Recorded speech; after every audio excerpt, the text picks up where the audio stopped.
Halo semuanya, selamat datang di channel saya. Kembali lagi bersama saya Arif di sini. Di video kali ini kita akan ngebahas gamepad premium dari FlyDigi ya guys ya. Nah, ini dia gamepad FlyDigi Apex 4 coy. Oke, sebelum kita lanjut ke video kali ini, baiknya kalian subscribe dulu channel ini supaya channel ini semakin berkembang ya guys ya. Oke, langsung aja kita unboxing barangnya cuy. Check it out.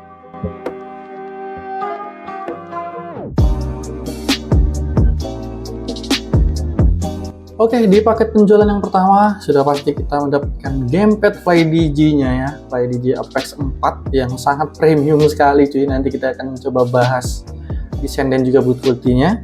Kemudian kita mendapatkan kartu garansi dan juga manual book ya. Kemudian di sini juga dapat semacam plat gitu, nanti untuk ditaruh di sini yang bisa kita custom sendiri, kita coret-coret aja. Kemudian kita mendapatkan kabel USB yang sangat bagus ya, ini sudah braided dan warnanya cakep banget cuy, warna hitam biru. Dan yang terakhir kita dapat wireless dongle 2,4 GHz yang polling rate-nya ini mencapai 1000 Hz cuy. Oke, ini dia barangnya, gamepad FlyDigi Apex 4 ya. Yang akan kita bahas pertama adalah tentang build quality dan juga desain dari gamepad ini cuy. Untuk build quality-nya saya tidak ada komentar sama sekali karena memang benar-benar rapi, bagus. Kemudian sangat niat banget FlyDigi bikin gamepad ya. Bobotnya juga terasa berat, nanti kita coba timbang ya. Potongan-potongannya rapi, semuanya tidak ada cacat sama sekali cuy. Ada harga, ada rupa. Desainnya sendiri, FlyDigi ini terbilang cukup futuristik dan sangat modern ya kalau kita lihat. Dimana untuk warnanya FlyDigi Apex 4 ini dibalut dengan cover yang berwarna transparan. Kemudian ada grip yang berwarna abu-abu dan ada beberapa aksen warna biru di bagian analog dan juga di triggernya. Sehingga membuat si FlyDigi Apex 4 ini terlihat sangat apik dan ciamik cuy. Di bagian depan dari gamepad ini terdapat cover yang dapat kita buka tutup dan kalian bisa membuka cover ini untuk mengejas tension dari si analog. Jadi kita sebelum mengejas tension analog kita wajib buka covernya dulu, kemudian kita ambil kunci yang ada di sini. Setelah itu kalian bisa atur sesuai preferensi kalian sukanya analog itu yang terasa sedikit berat atau yang ringan cuy. Kemudian di bagian sini ada gimmick yang saya sangat suka ya. Jadi di bagian sini ada seperti plat yang dapat kita ganti ya. Jadi nanti kita dapat beberapa cadangan dari FlyDigi seperti ini. Dan kalau kalian mau custom, kalian bisa scratch aja menggunakan pin seperti ini ya. Nah, saya sudah membuat satu. Nanti kita coba pasang aja cuy. Untuk tombol-tombolnya sendiri ini sudah menggunakan full mechanical, jadi bunyinya clicky semua ya. Di bagian action button, start select, kemudian di bagian home dan juga capture, dan juga di D-pad-nya sendiri ini sudah mechanical tombol-tombolnya. Kemudian untuk jenis dari si D-pad-nya ini sudah 8 ways ya, atau 8 arah. Kalian bisa gunakan gamepad ini di game-game fighting ataupun game-game yang biasa menggunakan D-pad, itu pastinya sangat nyaman cuy. Analognya sendiri terasa sangat enteng karena di sini ada anti friction ring ya, jadi tidak ada minim gesekan. Tidak ada gesekan, terasa sangat mulus sekali. Kemudian di bagian depan sini itu ada interaktif screen, jadi ada layar yang nantinya bisa kalian gunakan untuk mengatur atau mengkustomisasi fitur-fitur dan juga fungsi dari si gamepad-nya cuy. Kalian bisa atur, bisa dari layar ini atau nanti kalian bisa gunakan aplikasi atau software dari FlyDigi. Di bagian bawah dari gamepad ini terdapat magnetic charging, jadi kalian bisa mengecas dengan menggunakan charging dock yang dijual secara terpisah cuy. Kalau kalian mau beli charging dock ini di marketplace itu harganya sekitar 300 ribuan. Untuk desainnya sendiri cukup bagus dan tidak mainstream ya. cukup apik. Bobotnya juga terasa berat ya, cuman saya nggak tahu ini pastinya sih harusnya ada sistem cut off-nya. Jadi kalau kita lupa cabut charge, harusnya sudah di cut off oleh si charging dock ini cuy. Atau bisa jadi itu salah satu fitur yang ada di gamepad yang ketika full charge dia sudah auto cut off. Di bagian belakang dari charging dock ini terdapat port USB untuk dongle dan juga port Type-C untuk kita charging menggunakan adapter. Nah, adapter yang saya sarankan kepada kalian itu harus menggunakan yang 1 ampere aja ya guys ya. Jadi jangan kalian menggunakan adapter charger yang terlalu besar ampernya, karena yang kita takutkan itu overcharge ya. Jadi membuat si baterai menjadi tidak awet. Di bagian belakang dari gamepad ini terdapat 4 tombol macro switch yang kalian bisa atur sesuai dengan kebutuhan kalian. Kemudian di bagian sini sudah ada switch on off, jadi tidak perlu menekan tombol power lagi karena memang tidak ada tombol power ya. Untuk menghidupkan gamepadnya, jadi tinggal kalian arahkan aja switchnya ke sisi on. Lanjut di bagian gripnya, ini terdapat grip yang terbuat dari karet dan ini tidak terlalu kasar dan juga tidak terlalu lembut. Emang bener-bener pas ya. Pada saat digenggam pun terasa ngegrip, jadi tidak licin gamepadnya. Enak banget. Lanjut di bagian atas, di bagian bumpernya ini atau bumpernya atau RBLB ini dibuat memanjang. Dan saya sangat suka desain model bumper yang memanjang seperti ini karena pada saat kita tekan di bagian ujungnya itu masih bisa, di bagian tengah bisa, di bagian paling dalam pun juga bisa cuy. Untuk triggernya sendiri ini yang paling istimewa dan paling spesial menurut saya, karena di gamepad FlyDigi Apex 4 ini triggernya ini sudah adaptif ya. Jadi ada beberapa mode yang bisa kita gunakan di FlyDigi Apex 4 ini. Nanti kita akan cek di bagian software ya. Lanjut kita bahas berat atau bobot dari gamepad ini tuh ya. Kita coba nyalakan dulu timbangannya. Oke, sudah 0 ya. Kita coba tes timbang beratnya. Dan beratnya emang bener-bener berat ya. Beratnya ada di angka 326,8 gram atau kita bulatin di 327 gram cuy. Kita coba bandingin gamepad saya yang paling berat, itu adalah gamepad Sades Ryunix G80. Ini beratnya di 284 ya. Ini tadi 327 ya. Jadi emang bener-bener bobotnya berat, terasa premium memang cuy gamepadnya. Oke, sebelum kita bahas fitur-fiturnya lebih jauh, kita coba dulu ganti plate yang ada di sini ya. Kita coba custom dan kita coba buka dulu si cover gamepadnya. Pertama kalian harus membuka analognya dulu ya. Setelah dibuka baru kalian bisa buka covernya, dan ini dari magnet jadi enak untuk dilepas pasang. Nah setelah itu kalian membutuhkan obeng min kecil ya, supaya bisa dicungkil atau dicongkel, terserah bahasa kalian apa cuy. Ini kalian congkel aja di bagian sini, ini agak ditarik sedikit kemudian dicongkel ya. Nah setelah itu baru kita coba pasang desain ala-ala kita. Jadi menyesuaikan kekreatifan kalian aja ya untuk membuat scratch-nya ini. Oke, sudah terpasang cuy, mudah sekali. Kemudian kita tinggal pasang kembali covernya. Oke, kemudian di padnya, di sini kalian tidak mungkin kebalik karena memang sudah dibuat sama FlyDigi, didesain agar tidak salah dalam pemasangannya ya. Ini ada seperti coakan yang nanti kalian hubungkannya ke sini. Jadi nggak mungkin kebalik kalau begini, jadi nggak mungkin bisa masuk ya. Oke, ini hal-hal yang perlu diperhatiin, jadi kalian nggak nyesel kalau misalkan ada kerusakan. Dan di bagian analognya pun juga sama, di sini ada yang bagian panjang dan juga pendek, jadi tidak mungkin kebalik. Oke, satunya lagi. Oke, sekarang coba kita nyalakan dulu bagaimana hasilnya. Widih, cakep ya. Nah, ya kurang lebih seperti ini. Jadi tergantung kekreatifan kalian aja membuat scratch-nya ini. Kalau saya sih emang kurang kreatif orangnya cuy. Jadi ya apa adanya aja, yang penting ada nama saya di sini.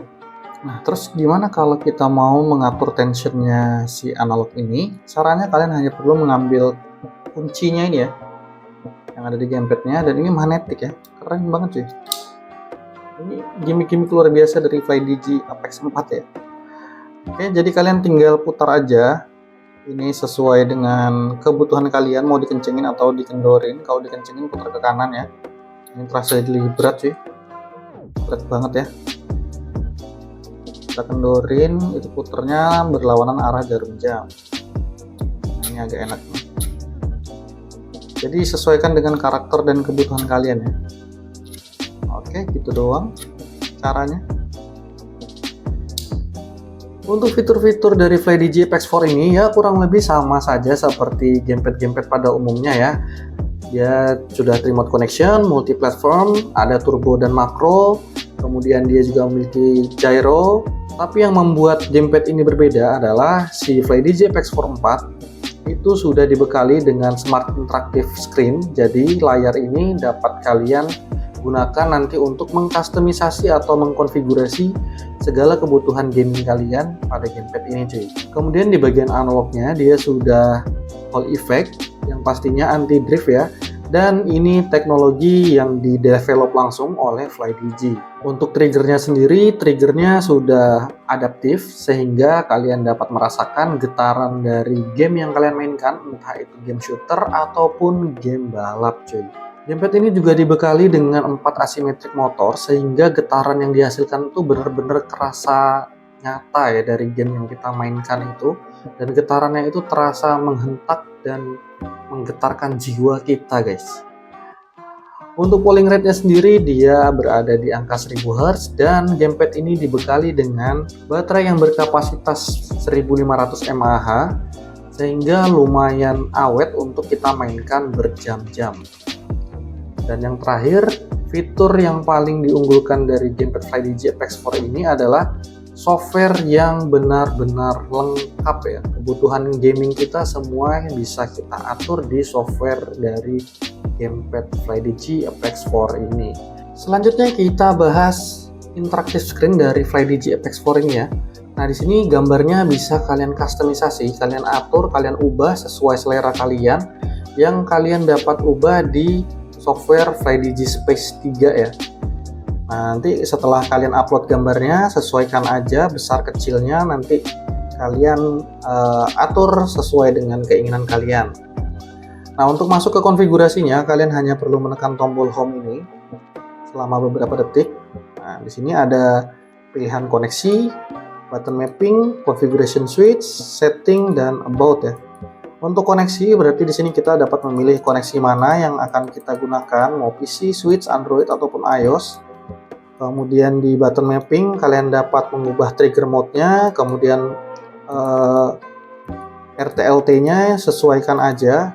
Nah, contoh yang di RT atau right trigger kita ubah ke race, kemudian recoil juga bisa, sniper, normal, trigger lock, dan lain-lain cuy. Untuk button edit ini bisa ubah tombol-tombolnya ya. Jadi kita bisa atur, dan juga di sini ada tombol turbo yang bisa kalian setting di software, kemudian kalian tinggal on-kan aja di sini cuy. Lanjut untuk configuration switch, ini nanti kalian membuat konfigurasi di softwarenya, kemudian nanti kalian tinggal memilih konfigurasi mana yang ingin kalian gunakan tergantung dari game yang kalian mainkan ya. Jadi kalian tidak perlu buka tutup software lagi sebelum main, jadi tinggal gunakan konfigurasi keberapa di sini yang akan kalian gunakan. Dan terakhir di setting, di menu setting di sini kita dapat mengatur brightness atau kecerahan dari layarnya ya. Kemudian bahasa, ada banyak bahasa sini. Jadi cuma 2 sebenarnya. Ada bahasa Mandarin dan juga bahasa Inggris, banyak sekali cuy. Kemudian reset, hibernate, dan vibrate. Nah, getaran gamepadnya bisa diatur cuy. Kita tes di gamepad tester. Gamepad ini terbaca sebagai Xbox controller. Lanjut kita coba action buttonnya atau face buttonnya. Ini sangat clicky banget cuy, karena dia menggunakan micro switch ya. Untuk start selectnya pun juga sama, aman, tidak ada kendala. Di bagian RBLB nya pun juga sama. Nah untuk trigger kalian lihat sendiri kepresisiannya ya. Jadi cuman saya gunakan yang general mode atau yang normal, jadi tidak menggunakan yang racing ataupun yang shooter cuy. Nah, ini cukup presisi ya menurut saya. Dari 0 ke 100 nya tuh bener-bener pas gitu. Di sebelah kirinya pun juga sama. Lanjut untuk di padnya sendiri, ini bener-bener satisfying banget, bunyi klikinya kayak bunyi klik di mouse ya.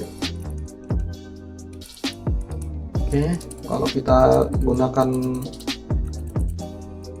sisi serongnya lumayan enak juga sih, walaupun kadang ya kepencet kadang enggak, jadi tergantung kalian sih menekan tombolnya gimana.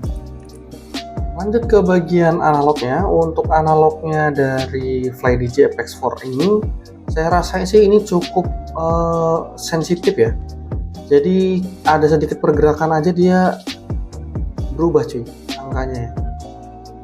Apalagi semakin tinggi kalian mengatur tension atau berat dari si analog ini akan membuat dia semakin sensitif. Ini tadi agak saya kencengin sudah, dan bener-bener sensitif banget cuy.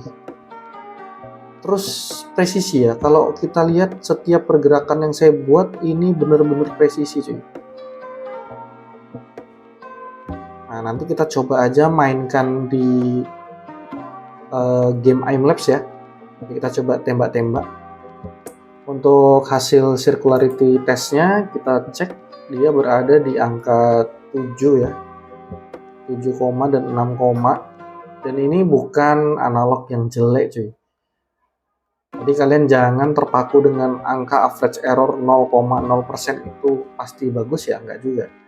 Jadi itu sebenarnya lebih ke preferensi, karena dia ada yang modelnya sirkular atau radial ya, dan juga ada yang pinwheel atau yang kotak atau square. Jadi semua itu beda-beda, dari setiap gamer itu berbeda-beda.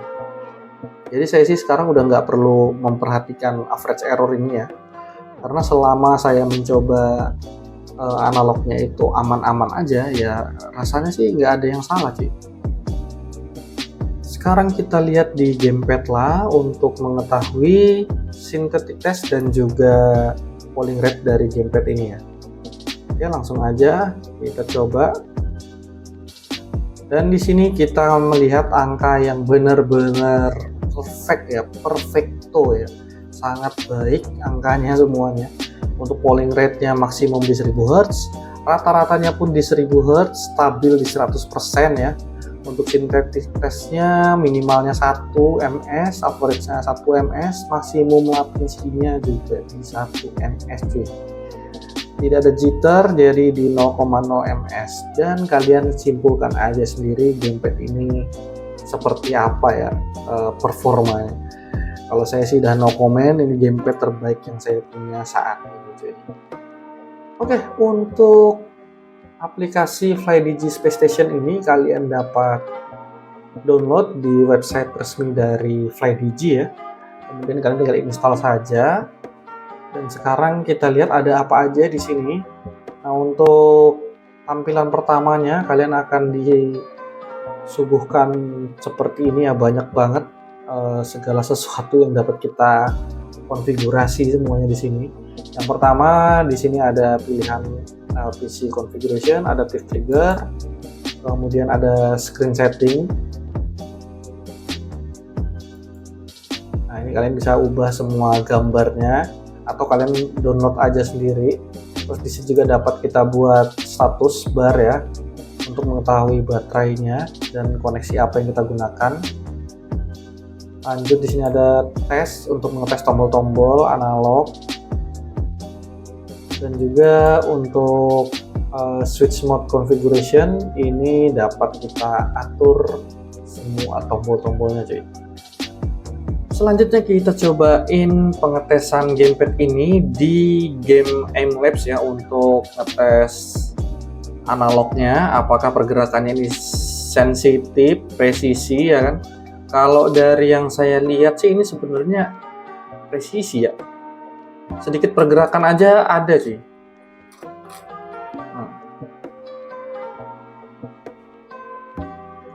Untuk simulasinya ini saya gunakan game Battlefield ya, karena nanti kita di pengetesan gamingnya mau nyobain game Battlefield juga. Jadi sekarang kalian lihat aja hasilnya. Untuk gamepadnya ini triggernya saya buat mode sniper, karena ini single juga mode tembak-tembaknya. Dan langsung aja kita coba ya. Oke, 3, 2, 1.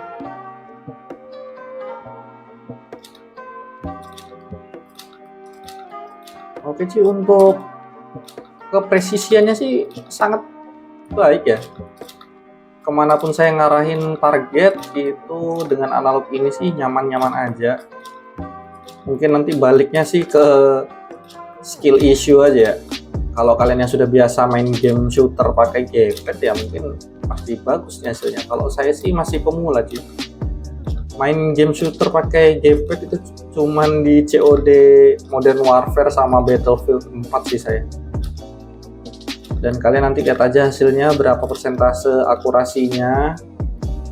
Ini saya masih lambat ya, karena memang belum terbiasa main game shooter pakai gamepad. Tapi ini lumayan enak ya. Setiap pergerakan target saya kejar itu pas, dan dia nggak lari-lari gitu. Wis, oke. Untuk skornya saya dapat di 21.000, dan percobaan pertama saya cuma dapat 14.000 cuy. Jadi memang benar-benar skill issue aja lagi ya. Tingkat akurasinya ada di 86,9%. Itu aja. Oke, lanjut kita ke pengetesan gamenya cuy. Di pengetesan game yang pertama, saya cobain main game FC24 buat ngetes analog dan juga tombol-tombolnya ini cuy. Dan memang terasa berbeda sekali dengan gamepad-gamepad pada umumnya ya. Terlebih lagi untuk analog pada FlyDigi Apex 4 itu dapat kita adjust tensionnya. Jadi kalian bisa atur, kalian suka analog yang modelnya kenceng atau keras gitu ya, atau yang kendor atau lembek. Jadi bisa disesuaikan dengan preferensi kalian. Lanjut di pengetesan game yang berikutnya, saya cobain main game Need for Speed Payback, dan ini triggernya juga sudah saya atur dan saya ubah menjadi racing mode ya, supaya triggernya ini seperti pedal gas yang sedang kita injak ya. Bedanya ini lokasinya ada di jari kita, dan memang kita terasa terbawa di dalam game sih. Jadi kalian ketika main game apapun pakai FlyDigi Apex 4 ini ya, kita bener-bener ngerasain bermain game dengan sensasi yang berbeda sih. Saya nggak bohong nih. Jadi kalian wajib coba, kalau memang ada rezeki silahkan kalian beli gamepad ini. Terakhir saya cobain main game Battlefield 4 di gamepad FlyDigi Apex 4 ini. Dan untuk settingannya saya juga sudah aktifkan gyro untuk membantu saya menargetkan musuh. Kemudian untuk triggernya juga saya ubah ke mode recoil, jadi sensasinya emang bener-bener ajib cuy. Untuk tingkat kepresisian analognya juga sudah kita tes di Aim Lab sebelumnya, dan saya coba langsung implementasikan ke gamenya, itu juga asik banget sih. Ya kalian bisa lihat sendiri aja, waktu saya lagi main ini cukup menegangkan dan cukup seru, karena saya ngerasain sensasi bermain game yang berbeda bersama FlyDigi Apex 4 ini cuy. Oke, gitu aja ya untuk pengetesan gamingnya. Kita lanjut ke kesimpulannya cuy. Nah, gimana menurut kalian gamepad FlyDigi Apex 4 ini? Apakah layak untuk kita beli di harga yang hampir 2 juta rupiah? Dan akan menjadi 2 juta rupiah lebih kalau kita membeli charging docknya juga cuy. Gamepad ini memang bukan gamepad untuk kaum mendang-mending, jadi ini pastinya untuk gamepad antusias ya. Kalau kalian memang antusias sama gamepad itu wajib membeli gamepad FlyDigi Apex 4 ini guys, karena memang sensasi yang kalian rasakan ketika bermain game, mau itu game shooter, mau game balap, itu semua berbeda cuy. Untuk kekurangannya sendiri saya masih belum nemuin ya, mungkin tambahan aja untuk FlyDigi, siapa tahu bisa ya kan. Kita di harga segitu dapat tambahan perintilan seperti thumbstick ini yang ukurannya bisa berbeda, ini kan juga bisa dicopot pasang ya. Jadi harusnya bagusnya sih bisa dapat tambahan kan lebih bagus gitu, jadi nilai plus. Kemudian juga untuk di padnya juga sama, siapa tahu ya kan FlyDigi untuk memperkuat marketing penjualannya ditambahkan perintilan-perintilan seperti di pad tadi dengan thumbstick, itu udah mantep banget pasti. Ataupun kalau memang nggak bisa ngasih perintilannya, dijual terpisah pun nggak apa-apa, yang penting modelnya beda. Jadi menambah kesan premium dari si gamepad ini. Itu aja sih untuk tambahannya. Kalau kelebihannya udah jelas lah, nggak ada tanding sih di gamepad yang ada di Indonesia. Untuk interactive screen udah jelas banget multifungsi, kita bisa mengkonfigurasi segala kebutuhan gaming kita di sini langsung dari gamepadnya, jadi tanpa otak-atik software lagi, buka tutup software. Kemudian adaptive triggernya yang mantep banget guys, cus. Kemudian untuk analog yang di develop sendiri, pastinya juga sudah Hall effect dan anti drift ya kan. Dan kita bisa atur tensionnya. Kemudian gimmick-gimmick seperti ini memang the best banget.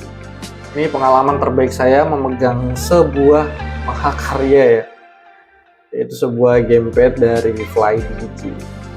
Ya gitu aja untuk video kali ini, jadi memang agak cukup panjang durasinya karena memang fiturnya terlalu banyak guys. Jadi saya juga harus objektif dalam penilaiannya.